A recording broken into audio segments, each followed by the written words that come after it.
श्री शिवाय नमस्तुभ्यम। ओम नमः शिवाय। तो प्रिय भक्तजनों, शुरू करते हैं अध्याय 29 और 30 की कथा। क्योंकि ये दोनों अपलोड करने में थोड़ा डिले हो गए थे। नारद जी बोले, हे विधाता, आपने मुझे श्री गणेश के जन्म एवं उनकी अद्भुत पराक्रम और साहस के साथ माता पार्वती के द्वार की रक्षा करने का उत्तम वृतांत सुनाया। अब मुझे यह बताइए कि जब भगवान शिव ने गणेश को पुनर्जीवित करके उनके अनेक आशीर्वाद प्रदान किए, तब उसके पश्चात वहाँ क्या हुआ? ब्रह्मा जी बोले, हे मुनि श्रेष्ठ नारद, तत्पश्चात भगवान शिव पार्वती अपने दोनों पुत्रों गणेश और कार्तिकेय के साथ आनंद पूर्वक अपने निवास कैलाश पर्वत पर रहने लगे।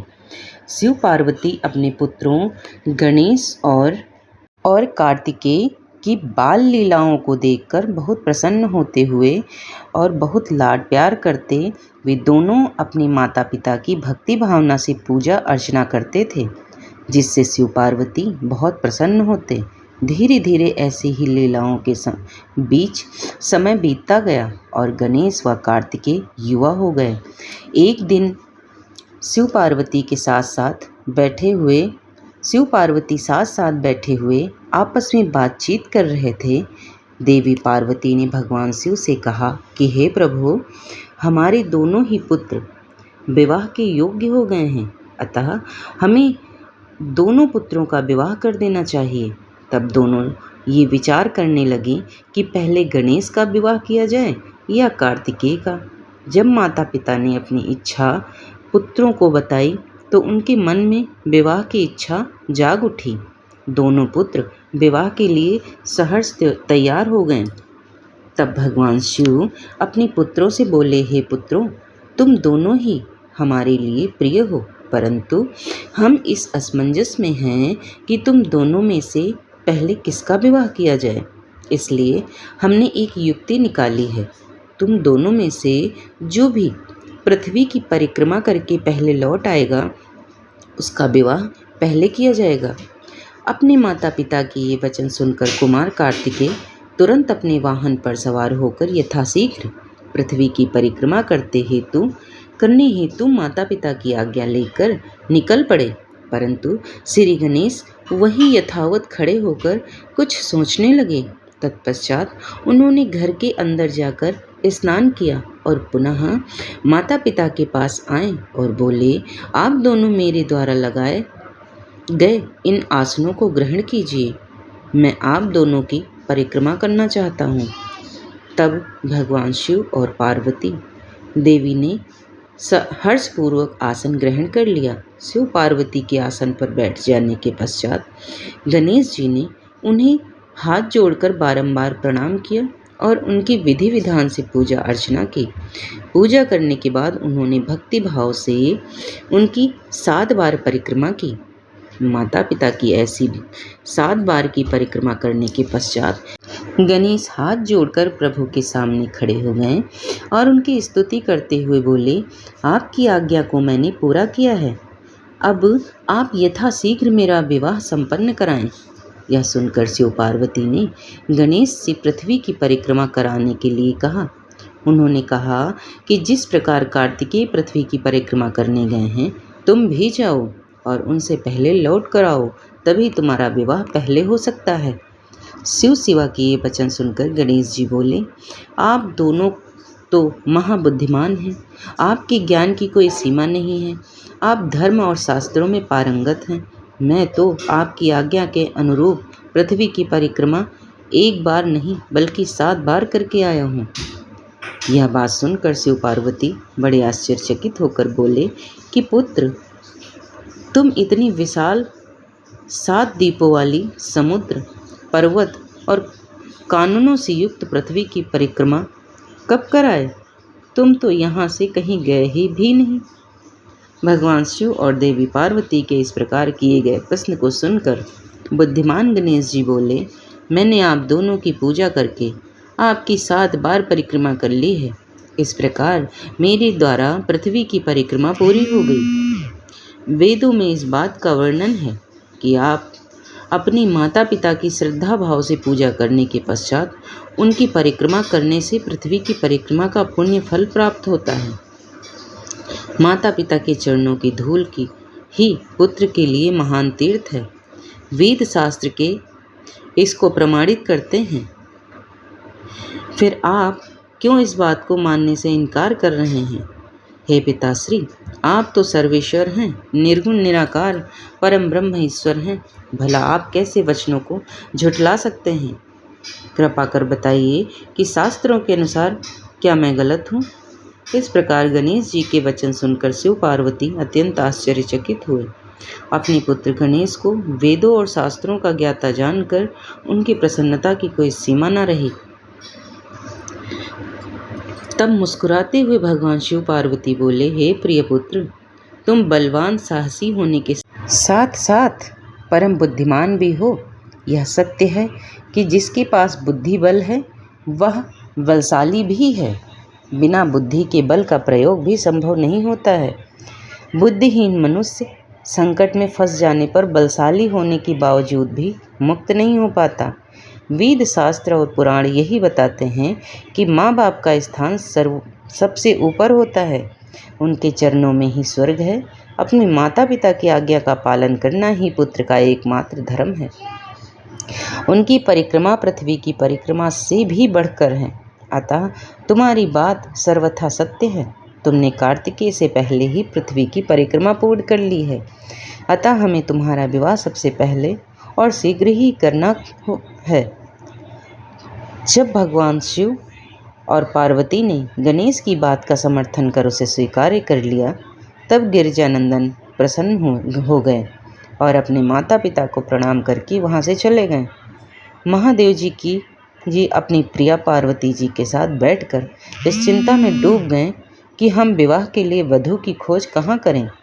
जब वे इस प्रकार विचार कर रहे थे, तभी प्रजापति विश्वरूप कैलाश पर्वत पर पधारे। उन्होंने भक्ति भाव से शिव शिवा को नमस्कार कर उनकी स्तुति की। जब महादेव ने उनसे कैलाश आगमन का कारण जानना चाहा, तब प्रसन्न हृदय से विश्वरूप जी ने कहा, हे भगवान, मैं आपके पास अपनी 2 पुत्रियां रिद्धि और सिद्धि के विवाह का प्रस्ताव लेकर आया हूँ। प्रभु, सिद्धि बुद्धि सुंदर और सर्वगुण संपन्न है। मैं उनका विवाह आपके पुत्र से करना चाहता हूँ। प्रजापति विश्वरूप के वचन सुनकर भगवान शिव और देवी पार्वती बहुत हर्षित हुए और उन्होंने उनका विवाह प्रस्ताव स्वीकार कर लिया। भगवान शिव शिवा ने अपनी प्रिय पुत्र गणेश का शुभ विवाह सिद्धि बुद्धि के साथ आनंद पूर्वक संपन्न कराया। इस शुभ अवसर पर सब देवता हर्षपूर्वक सम्मिलित हुए। उन्होंने गणेश को संपन्निक ढेरों आशीर्वाद और शुभाशीष प्रदान किए और अपने अपने स्थान पर लौट गए। तत्पश्चात श्री गणेश अपनी दोनों पत्नियों के साथ आनंदपूर्वक विहार करने लगे। काफ़ी समय व्यतीत हो जाने के पश्चात उनके 2 पुत्र उत्पन्न हुए। सिद्धि से उत्पन्न पुत्र का नाम शुभ तथा बुद्धि से प्राप्त पुत्र का नाम लाभ रखा गया। इस प्रकार श्री गणेश अपनी दोनों पत्नियों और पुत्रों के साथ आनंदपूर्वक रहने लगे।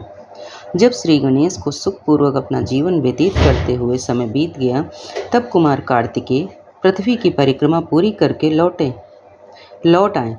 वे घर पहुंचने ही वाले थे कि रास्ते में ही उनकी भेंट नारद तुमसे हो गई। तब तुमने कार्तिकेय से कहा कि तुम्हारे माता पिता ने तुमसे सौतेला व्यवहार किया है। तुम्हें पृथ्वी की परिक्रमा पर भेजकर तुम्हारे भाई गणेश का 2 सुंदर कन्याओं से विवाह कर दिया। अब तो उनके 2 पुत्र भी हो चुके हैं और वे आनंद पूर्वक अपना जीवन सुख से बिता रहे हैं। यह तुम्हारे माता पिता ने अच्छा नहीं किया। नारद तुम्हारी ऐसी बातें सुनकर कार्तिकेय क्रोध से भर गए। वे अत्यंत व्याकुल होकर अति शीघ्र घर पहुँचे। क्रोध के कारण उनका मुख लाल हो गया था। कैलाश पर्वत पर पहुंचकर उन्होंने अपने माता पिता को हाथ जोड़कर प्रणाम किया। तत्पश्चात उन्होंने अपने माता पिता से इस विषय पर अपनी नाराजगी प्रकट की। कार्तिकेय ने कहा कि आप दोनों ने अपने पुत्र को धोखे से यहाँ से भगा दिया और अपने प्रिय पुत्र गणेश का चुपचाप विवाह रचा दिया। आप दोनों ने मेरे साथ सौतेला पुत्र जैसा व्यवहार किया है।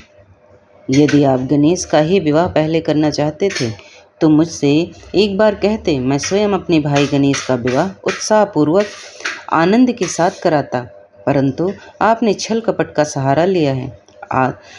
आप सिर्फ एक पुत्र से ही प्यार करते हैं। मेरे होने न होने का आपको कोई फर्क नहीं पड़ता।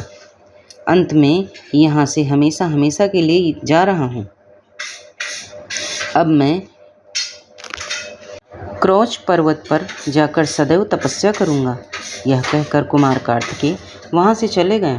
भगवान शिव और पार्वती ने उन्हें समझाना चाहा, पर उन्होंने उनकी बात अनसुनी कर दी। नारद उस दिन से स्वामी कार्तिकेय कुमार नाम से प्रसिद्ध हो गए। तब से इन तीनों लोकों में उनका नाम कुमार कार्तिकेय विख्यात हो गया। कार्तिकेय का नाम पापहारी, सुखकारी, पुण्यमयी एवं ब्रह्मचर्य की शक्ति प्रदान करने वाला है। कार्तिक पूर्णिमा के दिन कृति नक्षत्र में जो भी मनुष्य स्वामी कार्तिकेय के दर्शन अथवा पूजन करता है, उसके सभी पाप नष्ट हो जाते हैं और उसे मनोवांछित फलों की प्राप्ति होती है। सभी देवता और ऋषिगण भी इस दिन कार्तिकेय के दर्शनों को जाते हैं। उधर कुमार कार्तिकेय के इस प्रकार नाराज होकर चले जाने के कारण उनकी माता पार्वती बहुत दुखी थीं। वे शिव जी को साथ लेकर क्रौच पर्वत पर गईं। उन्हें देखकर कार्तिकेय पहले से ही वहां से चले गए। तब भगवान शिव उस उत्तम स्थान पर जहां उनके पुत्र कार्तिकेय ने तप किया था, मल्लिकार्जुन नामक ज्योतिर्लिंग के रूप में स्थापित हो गए और आज भी देवी पार्वती के साथ विराजमान हैं। उस दिन से शिव शिवा दोनों अपने पुत्र कार्तिकेय को ढूंढने के लिए अमावस्या को शिव और पूर्णिमा के दिन पार्वती जी क्रौच पर्वत पर जाते हैं। नारद, मैंने तुम्हें समस्त पापों का नाश करने वाले श्री गणेश और कार्तिकेय के चरित्र को सुनाया है। जो भी मनुष्य भक्ति भाव से इसे पढ़ता, सुनता अथवा सुनाता है, उसके सभी मनोरथ पूर्ण हो जाते हैं। यह कथा पापनाशक, सुख देने वाली, मोक्ष दिलाने वाली एवं कल्याणकारी है। इसलिए निष्काम भक्तों को इसको अवश्य सुनना और पढ़ना चाहिए। तो प्रिय भक्तजनों, अब ये कथाएं यहीं पर समाप्त हो रही हैं और आगे अब हम चैत मास महात्म की कथाएं पढ़ेंगे। तो अगर वीडियो पसंद आई है तो चैनल को लाइक, शेयर, सब्सक्राइब कर लेना। धन्यवाद।